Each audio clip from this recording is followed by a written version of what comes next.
Thanks for tuning in to the Drive On podcast, where we're focused on giving hope and strength to the entire military community. Whether you're a veteran, active duty, guard, reserve, or a family member, this podcast will share inspirational stories and resources that are useful to you. I'm your host, Scott DeLuzio, and now let's get on with the show. Hey everybody, welcome back to Drive On. I'm your host, Scott DeLuzio, and today my guest is Katie Preste. Katie is a Navy veteran and founder of Boots on the Ground Coffee, and she's here to discuss her time in the Navy and what led her to create her company. But first, welcome to the show, Katie. Really glad to have you here. Yeah, thanks for having me. Yeah, you bet.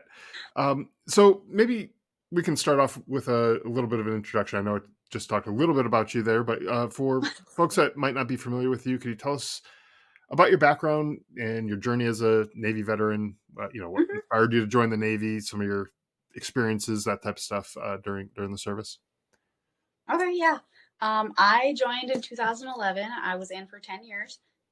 I was stationed in Hawaii, Italy, and Washington State. I did 3 deployments on destroyers and traveled all over the world. In Italy, I was shore duty there, so I did a lot of personal traveling. On my deployments, I have seen literally almost the entire world. So there's not a lot I haven't seen. I'm from Wisconsin. Okay. I don't remember what the rest was. I think that's it. Okay, yeah, no, that's fine. No, and so one of the things I think with a lot of service members, one of the things that the recruiters always try to say is you get to go see the world, and especially in the Navy, you're on these ships and you're going from port to port, and you get to go around. And I sometimes I wonder, like, how much time do you actually get in some of these ports? Is it a significant amount of time that you're, like, when you're out at sea and you're stopping at different places? I know it's not like a civilian cruise where you're just going and you're going for the day and you're sightseeing and then you're coming back to the ship or whatever. I'm sure you're there for at least a few days, whatever it is that you're doing there. What is that like when you get into port and do you have time that you can go off onto shore and kind of explore on your own, or are you pretty much confined to the ship for a lot of it? A tree branch hit a power line in Ohio in 2003, and it shut down 21 power plants, and around 100 people died. We have a power grid that was designed in the 1800s. Even the White House sees it. They're saying 2/3 of the grid are at least 25 years old. So they've recently announced billions of dollars to update it. And how long do you think it'll take to actually do? That's why having your own solar power is more important than ever. With the Patriot Power Generator, you'll get a solar generator that doesn't install into your house because it's portable. You can take it with you, even use it inside. But it's powerful enough for your phones, medical devices, or even your fridge. And right now you can go to 4patriots.com and use code DRIVEON to get 10% off your first purchase of anything in the store, including the Patriot Power Generator. You'll also get their famous guarantee for an entire year after your order, plus free shipping on orders over $97, and a portion of every sale is donated to charities who support our veterans and their families. So just go to 4patriots.com and use code DRIVEON to get 10% off. Again, that's 4patriots.com. Use code DRIVEON to get yours today. It depends on where you are and really what your job is. So I was a cook, so we had really weird hours. So sometimes I was able to go out as soon as we pulled in and have however much time, until liberty expiration. Mm-hmm. And sometimes I had to wait hours until I was able to go do anything. And sometimes we're only in port for a day, so you can't even go out and do anything anyways. Sure. So you can be in from anywhere from like less than 24 hours to, I think we were in Norway for like 2 weeks, but we ended up getting extended for the second week, which was really awesome. Norway at Christmas time was beautiful. I'm sure. So. Oh, that's cool. It just depends what you're doing. So. Yeah, and some of the places that you go to, you mentioned Italy, and I know there's other places around. It's just like I'd love to travel there anyway. So yeah, like that would be totally awesome. Although it would be a bit of a tease if you're pulling into port and it's this place that you've always wanted to go to, and it's like, oh yeah, we're only going to be here for a day, so you can't leave. It's like, oh Yeah. crap, you know. I feel um, like going there on deployments makes it much more comfortable when you need to travel, like not with the military, not mm, necessarily alone. I've only traveled alone once. It was an amazing time because you don't have to rely on what somebody else wants to do and try to make everybody like, no, go by sure. yourself. It's an amazing time. Ireland by yourself is fantastic. But I feel like hitting ports with the Navy has made me much more comfortable. Like, oh, hey, I think I'll go on a trip overseas to some random country that I don't think civilians are just like, oh, I think I'm just going to pack up and leave today. Right, right. Yeah, I So, mean, most people wouldn't even think of doing that. yeah. But when you get to experience so many different places, and uh, I'm imagining different cultures and different, just different experiences all over the place, Mhm. you're much more comfortable with that. Um, Now, so you said you're in from uh, 2011, which coincidentally is the year that I got out, 2011 and through for 21. 2021, right? So, Yeah. so that was a relatively recent transition out of the military. Yes. Sometimes that can be challenging. How did that transition work out for you? Any particular obstacles that you encountered? It was hard. So my husband is still in, he's stationed in Great Lakes, and I'm from Wisconsin, so Great Lakes is in Illinois. So I Mhm. was like, I'll just go home. Mom can have fun with her grandson, and I will have all of the help. So while we were looking for a place for me to live, because we didn't know if we were going to rent, buy, there was just so many different options of what we could do. I went and lived with my mom for 10 months. And I don't recommend living.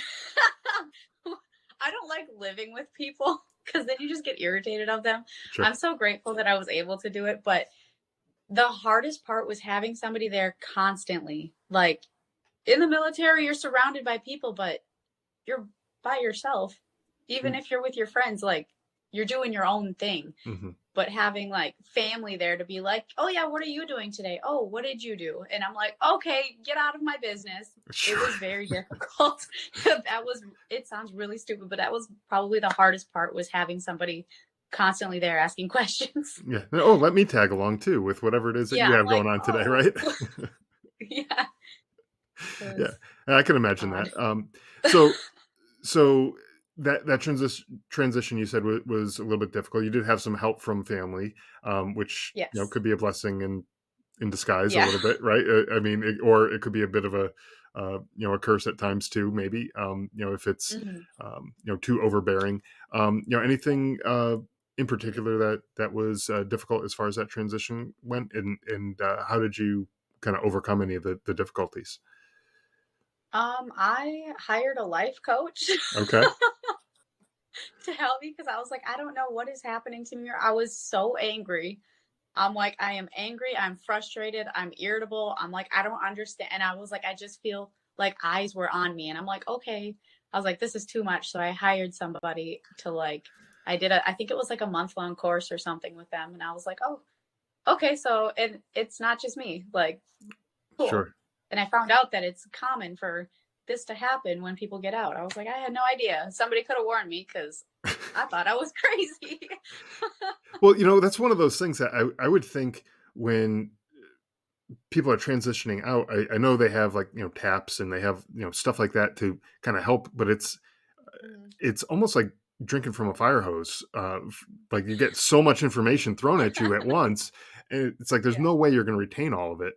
Um, they may And even my, mention something like that during some classes like that, and it's like, yeah. yeah, I'm going to remember that along with the 57 other things you just told me. Like, no, it's not going to Yeah, happen. I actually had a weird transitioning out period. Okay. So what branch were you? Army? Army. Yeah. Yeah. So I heard that the Army is way better for families than the Navy is, and I know some people are family people and they're very successful, but I think I was at the wrong command for that. No. Okay. Because I didn't have a family care plan. So I essentially got honorably discharged or involuntary separation because I didn't have somebody to watch my son while I deployed because me and my husband weren't married yet. Okay. And he's an RDC. He works from 3 a.m. to 11 p.m. So Wow. I don't know how he's going to watch a child. I mean, Sure. people do it, but But that's it difficult, wasn't going to right? work. But And yeah, you so know, I had, yeah. Go ahead. so I knew that essentially they were going to be kicking me out. And I was like, all right, well, I need to take TAPS classes. And they're like, well, since you don't have a date that you're getting out, like you can't go to the class yet. It was just this whole thing. So I ended up doing it online, like at my own pace. Okay. And I retained no information, none, because I did everything online. And I got a 10-day letter that's like, hey, here's your separation orders. In 10 days, you're done. So I Wow. had 10 days to, because you can't move your household goods. You can't go plan any of that until you have like a date that you're supposed to be out. So, like, in those 10 days, I had to do so much stuff. Oh yeah, yeah. I mean, Yeah. and moving like you said, moving your household goods, like Hmm. that's a lot of stuff to move sometimes. Like, Yeah. I mean, and packing it all, getting a mover to get you out of there to go someplace Hmm. else, and um, uh, on short notice like that in 10 days. I mean, that's a week and a half. Like, who Well, I who ended has up that? having to stay in Washington an extra month Okay, because that's when the movers could come. And I'm like, no, you need to pick it up this date because we're trying to sell this house, sure. which was a stupid idea because we're going back to Washington now and house prices are through the fucking roof. I'm like, oh, what did we do? But Right, that's right. a different story. So, I mean, transitioning is difficult for a lot of people. Did you even have time to like come up with a game plan of like what were you going to do after getting out, as far as work, or were you planning on staying at home with your child, or what was that like? I actually, so I ended up getting out in September, and around February timeframe, I started planning like, okay, well, if this actually happens, like I know that I don't want to work for anybody else. Hmm.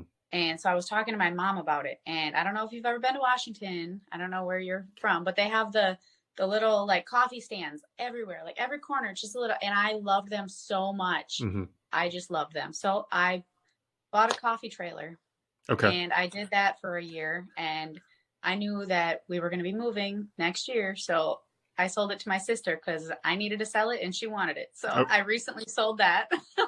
But perfect. that's what I did for the first a year or whatever. Okay. And I could make my own hours. I could stay home if my kid was sick, like things like that. Hmm. So, and And now I don't have to leave the house if I don't want to. which is nice. I mean, if you don't want to, I mean that you have that option, right? And Yes. so is that kind of what sparked the idea for boots on the ground coffee, and how you got into that? Sort of, yeah. I was on the coffee trailer and I was like, I don't even know how it popped in my head, but I was like, I know that when I deployed, the first thing that I put on my list that I needed to have was coffee and a French press. And I would go get like the little short Yeti mugs or the little like stumpy hydro flasks. And I'm like, something that can take a beating Hmm. and not tip over every time the ship rolls. Right. So, and that's like the first thing I would get. And I'm like, how cool would it be to do like a deployment crate and offer that to people like all in one place? Like, yeah, you could go to the Next or the PX or whatever and get the shit, but like I could set it up in a way where we would donate back to organizations. And I'm like, well, I don't want to pick just any organization. So I decided to do military and veteran organizations. Sure. So, and we're working on deployment boxes. I'm waiting for my cups to come in. And then I think I'll be ready to launch that. Oh, that's awesome. That's awesome. And I know when I deployed to Afghanistan, that was one of the first things on my list too. Was I Yes. need a way to make coffee and the coffee itself. And if you can send some sort of, even if I don't care if it's powdered, like cream, sugar, Yeah. that type of stuff, Oh, that's a good idea. I'm send going all to that write stuff that too. down. I Oh, like it that. it was actually really good. So my wife went out. She bought like bags of like all sorts of different bags of coffee. It was just a variety. It was everything from Starbucks to Dunkin' Donuts to Hmm. like just a variety of everything. And she sent it out, and it was more than I could drink. So like everyone got to share Hmm. in it, which was awesome. Um, Yeah. and actually, she sent me like a legit like coffee maker with the pot, like the whole thing. And so I was That's brewing like awesome. full pots of coffee for everybody, Hmm. um, which was actually nice because a lot of times we'd have guard duty at night, and people were up overnight, I'd be going around to just check on them, make sure everything's going Mhm. all right, and I'd bring them coffee when we're up there. So it was just like a nice thing to have. Yes. Even though it Definitely was a morale booster. oh, for sure, yeah. Yeah. Even though it was 120 degrees, outside, sometimes I still wanted to have it, and I didn't really care how hot it Yeah. was. It was just that little piece of home that I wanted. This kind of deployment box, like you were talking about, is a Mhm. really good idea. I think that would be something that would have probably made life easier for my wife to get all of that stuff to me, and not, Yeah, and just in a like one stop I shop, will right? pack them up, ship them out to whoever it needs to Sure, be shipped out to. So it's not like the family member or friend or whoever is sending it out needs to handle all of that stuff. They literally would just go on my website as soon as the deployment boxes are on there, pick what they want in it. I will pack it up and send it out. And that's like, perfect. And I know, so, I'm so excited for it. and just kind of selling this idea even a little bit more for the listeners out there. So just a story from my wife. So she had we had just had a child before I deployed. He was a month and a half, 2 months or so old when I deployed to Afghanistan, and was first time mother, first time with a kid. Now she's by herself with this kid, and I'm writing home like a jerk, asking her for coffee and shit like that. And so she goes out and she gets all this stuff and she packs up in a box, and she's trying to bring it into the post office to send it with a stroller, and she's carrying this big giant thing in the stroller, and nobody's opening the door for her at the post office. Like, she's struggling. She's like, what do I Assholes. do? Yeah, thank you. Um, so she finally gets into the door. I forget if someone actually held it for her, if she figured out how to prop it open, whatever. And then she had to fill out all like the customs forms and all the paperwork and all that crap. And she's like, she's never filled out that stuff before. And it's like just one thing after another. And she was just so fed up with it, um, that anytime she was going to send anything else throughout the deployment, she said she was just going to pack one big box that's going to last me a month, and then not have to worry about it again. So, um, like this, I can totally see this as like such a great idea, especially for someone who just wants to get the stuff there, doesn't need to go through all the hassle of packing and the customs forms and the paperwork and all that other crap that you don't really want to deal with.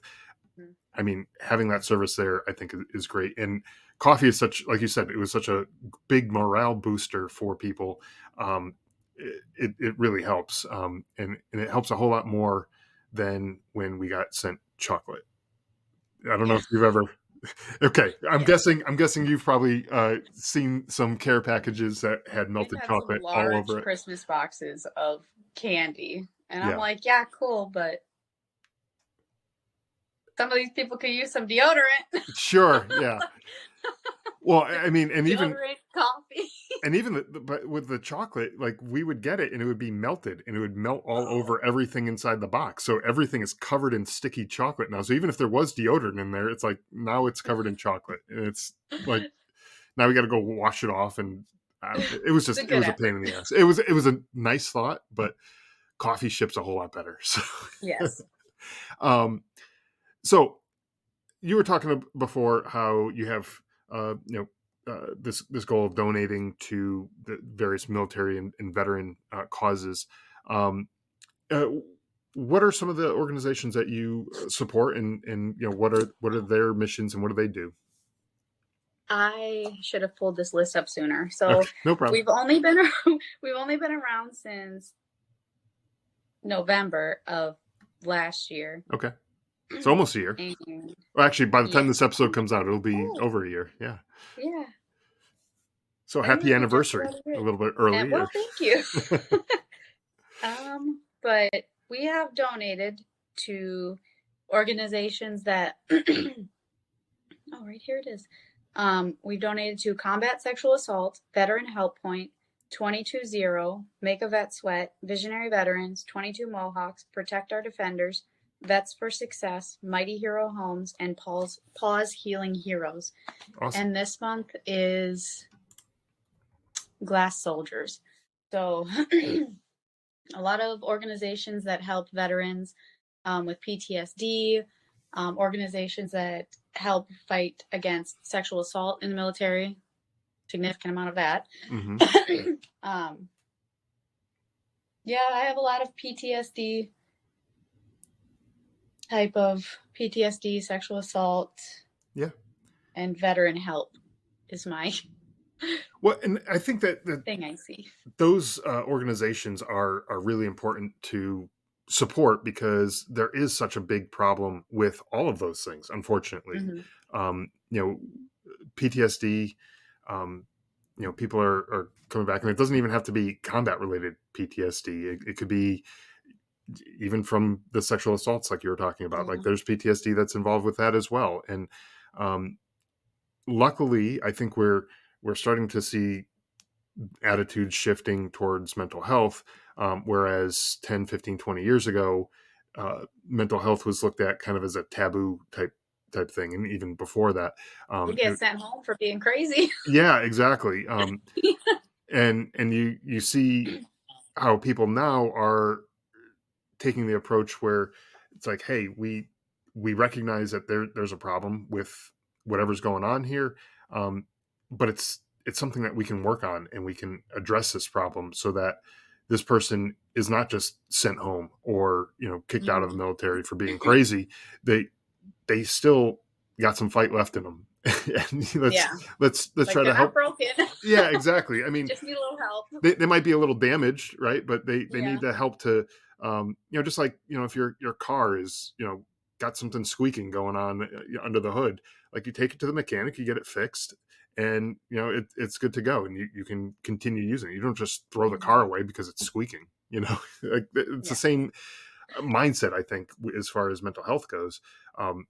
Actually, anything with your health, your physical health or whatever. You break a bone, like, well, you're not done forever. Like you've broken a Hmm. bone. Like, okay, go get it fixed, and then whenever that's done, you're good to go. So Yeah. these organizations, I think, the more that are popping up, the more support we're having for the mental health causes. um, Unfortunately, the sexual assaults and things like that are things that happen. But the more awareness that we have about it, and the more people that are working to kind of fight against that, hopefully, the more we see the tide turning on that situation as Hmm. well. We don't want that to continue, obviously, right? Um, so you go through and you find all these charities. Do you do any sort of like kind of vetting on these charities to make sure that they're legit organizations, or not just some kind of fly by night organization, right? Yes. I don't have any like professional, oh my God, professional vetting that I do, Sure. but I like to make sure they have like a legitimate website that I can go in and look up stuff on and see if they have like, oh, well, we've been able to do this or we can do that. And, we helped with this and like a tangible website. And I always, it's going to sound weird, but I make sure they're active on like Instagram Yeah. because a lot of organizations, well, they need, I don't know if it's called an EIN for a nonprofit. I can't remember, or taxpayer ID or something. I But think it's the tax. Yeah, probably. Yeah, something like that. yeah. Yeah. So every nonprofit has one, but you can have one and still not be actively working with the nonprofit. Right. Right. And it's just not a thing anymore. So I always go in and I look at like when their most recent post was on like Instagram to see, oh, okay, well, this one was from 3 years ago. So we're not going to pick this. It Sure. was a good cause, but I don't That's know right. if they're even a real organization anymore. So Yeah, I and just and like to sometimes, make sure. unfortunately, there's those people out there who are just scamming, saying that they're Hmm. an organization that supports fill in the blank, whatever the cause is, but they really aren't, Yeah. and they're just out there to collect money and for their own well being, and they don't really care about anybody else, and that's obviously not the type of thing that you want to support. Which seems like you're Hmm. you're doing the work to make sure that it's not that type of organization. You mentioned Yeah. Veteran Help Point earlier, and I know the folks over there, and they're great people there, so doing some good work too. Um, so when you started this business, was the idea basically to support veteran organizations and military personnel through these kind of packages as well, or were there other kind of ideas floating around as far as when you started this company, like what you were setting out to accomplish?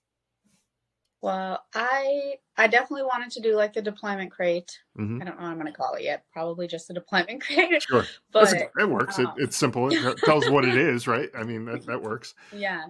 And like I mentioned before, you could go to the Next or Walmart or whatever and like get everything you need. But I'm like, how would I set this apart from just going to the store and grabbing everything? And that's when I wanted to donate a portion because like I'm not doing this so I can make money. Yeah. I want to turn around and help all of these other organizations. And especially, like, I didn't know that there were organizations that helped with any of this stuff when I was in, Hmm. like, none of it. Because some of the organizations that I pick, they're for like active duty people that are still in. Yeah. And it can be handy. Oh, it So, certainly could. Yeah. And I think to your point, there's just not enough awareness about some of these organizations and what they do, and who is even eligible to receive the services that they might offer, or whatever it is that they do. mhm, Um, and if you don't know that something exists, how are you ever going to take advantage of the benefits that are out there? Um, it, and it could just be, a simple pick up a phone and call a number and you get, some sort of support on yeah, whatever it is. Or, fill out a contact form on their website, or whatever. But if you don't know that those things exist, yeah, sure, you can go Google it. But if you don't know what you're even looking for, it's exactly. harder to find, I think, right? So Yeah. helping support these organizations, um, and uh, obviously increasing funding that's going to them helps them spread the word about their message and what they're doing, right? And that's part of what I like to do with this show too, is have different organizations on the show to talk about what it is that they do, so it kind of just raises awareness. Now, however many Mhm. people listen to that episode, now they get to know, hey, this is a thing that's available, and they may not need it today, they may not need it next year, but at some point they may need it. And it's like, okay, yeah, I remember listening to something about that, and now they at least know what to look for. Whether Mhm. they come back to that episode and re-listen to it, or they just go to Google and say, hey, I remember there was something that some organization that did this thing. I just got to find it again. And, at least they have that awareness of what it is. And I think that's kind of the name of the game with a lot of this, right? Yeah. Yeah. Um, so I know you were talking about the deployment crates and things like that you want to start setting up, which I think is an awesome idea. Do you have any other kind of future goals, ambitions for the company as you are looking forward? Um, I just want it to be well known Yeah, yeah. because I want to help so many organizations and I my goal is to be like, here's $1,000 that my company raised from our customers. Hmm. Like just that would be so cool because like Absolutely. that's $1,000 that can go help somebody else. Right. And So one of the things I've noticed with the military community is, like, the whole concept of selfless service. Like, even after getting out of the military, we still have that kind of ingrained in us. I mean, it's part of the reason why I do this show. I'm not making millions of dollars doing this show. I'm yeah. doing this to spread awareness of things that can help people. And that's, to me, that's the biggest benefit that comes out of doing this show. And but there's so many other uh, people that are out there who have that same kind of attitude, where it's like, we just want to help, period. Like, hard stop, we all we want to do is help people. We're not looking to make tons of money doing this. Obviously, you got to put food on the table, so you have to make something doing whatever it is that you're doing. But um, people are not solely focused on the money side of things. They're looking at people. They're seeing people that are hurting, and that hurts them, and they want to to try to help fix that problem, whatever that problem Mhm. happens to be. And so I guess my reason for saying this is there are people out there who are hurting, who might even be listening to this, or maybe someone who's listening to this knows somebody who's hurting in one way or another. Maybe it's mental health, maybe it's financial, uh, resources that they're struggling with, or whatever it is that they're dealing with. There are people out there who want to help you. Mhm. That bottom line, there are people there. Just might take a little bit to track some of these people down, but those people do exist. They're out there and they want to help. You're not a burden on those people. They want to help. Period. Right. Mhm. So I guess I can step down off that soapbox for a second, but but I think it's just something that needs to be uh, put out there, because a lot of people feel like they're that kind of a burden on other people, and it's just not the right attitude to have, right? Mhm. So, well, is there anything else that you have going on, or that you want to chat about and share with the audience before we wrap up? Well, we talked about the deployment crate, which isn't launched yet. So I Sure. do want to add that I do have an Etsy and I do have a website and I have product on there. Okay. If you shop on Etsy, you cannot get the t-shirt. So this is the t-shirt. Um, those are only on my website. Okay. The Etsy goes directly to my roaster, my small town roaster from like 10 minutes away. And and it gets shipped like directly to you from the roaster. Oh, okay. Great. Um, yes, so that one goes like directly to her, and that's if you just want some coffee. I recommend you just order it on my Etsy site. I do have the t-shirts right now that are on my Shopify, my main website, Hmm. and you can get shirts, you can get coffee. So there are things available now while we wait for the deployment boxes to launch. Sure, sure. Well, I'll have links to those in the show notes too, for folks who want to check it out, see what kind of coffee is available, and check out the shirts, all that kind of stuff. And look, you're if you go there, you're not only supporting a veteran-owned business, you're also supporting other veteran organizations, because a portion of the proceeds are going to these veteran nonprofits and organizations that support veterans active duty. Whoever it is that they're supporting, you're supporting them as well. Plus, you get some good coffee to go along with it. So I think that makes everybody feel good, and I think we should definitely be supporting that. So thank you for taking the time to join us and share all that with us. In a startling description, the UN food chief warned the world with the words knocking on famine's door. He called what we're facing a perfect storm of a perfect storm. And he's not alone. Barron's published that a food shortage could be coming even in the US. And farmers see it too. John Boyd Jr., a fourth generation farmer, told Fox News that we're going to see empty food shelves in the coming months. That's why getting survival food is more important than ever now. Create your own stockpile of the best-selling 4 Patriots survival food kits. It's not ordinary food. We're talking good for 25 years super survival food. It's hand-packed in a family-owned facility in the USA, and it gives jobs to over 200 Americans. They have different delicious breakfast, lunch, and dinner options, and you can make these meals in less than 20 minutes. Just add boiling water, simmer, and serve. And right now, for the next few days, listeners of Drive On will get 10% off their first order at 4patriots.com by using code DRIVEON. Just go to 4patriots.com and use code DRIVEON to start your stockpile today. Before we wrap up, though, I do a segment that I call Is It Service Connected? It's a bit of a humor kind of segment. Um, so for the viewers and for yourself who may not be familiar with this particular segment, I like to equate it to it's like America's Funniest Home Videos, but military edition. So we take a look at a video of a service member doing something stupid, and then we try to predict whether or not whatever happened would qualify for VA disability down the line. And so it's usually a good time. Sometimes Okay. sometimes we determine it'll qualify for it. Sometimes it won't.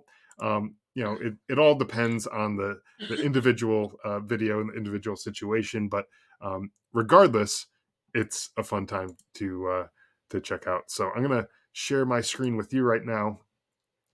So right now, for the podcast listeners who don't have the video to be able to see, looks like we have a soldier who is in a gym. Looks like he might be bouncing a basketball. It looks like it's right down by his foot right now. We're kind of frozen right now, but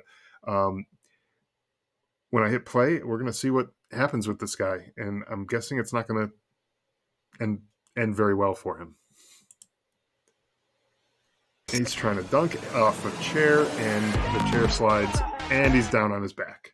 Yeah. Did you see his knee? His knee did not end in a very natural position. I'm gonna do that one more time. His knee, oh my god, like his foot was on his back somehow. I don't know. He definitely strained his quad. Something definitely is gonna be sore. His leg is definitely screwed up. I don't know. Maybe his hip, his knees. That was not a natural way to land at all. His quad is definitely gonna be hurting. And I always say this for all these videos. At least they have this captured on video, because you go back and you're like, oh, well, you don't have any proof. Hang on, I do. So yeah, that guy is. I'm thinking he's probably good for a little disability coming his way, depending on how bad that landing was. That was not a very intelligent thing to be doing, though. I mean, that little folding chair on looks like a concrete floor. Like, that's almost like you might as well just put it on ice at that point. Yes. So anyways, thank you again for taking the time to join us. Thank you for what you're doing and helping support other veterans and service members through the work that you're doing, and bringing coffee to people who are away from home is, I think, a noble effort as well. So thank you for everything that you do.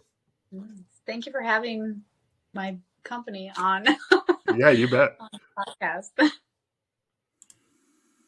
Thanks for listening to the Drive On Podcast. If you want to support the show, please check out Scott's book, Surviving Son, on Amazon. All of the sales from that book go directly back into this podcast and work to help veterans in need. You can also follow the Drive On Podcast on Instagram, Facebook, Twitter, LinkedIn, YouTube, and wherever you listen to podcasts.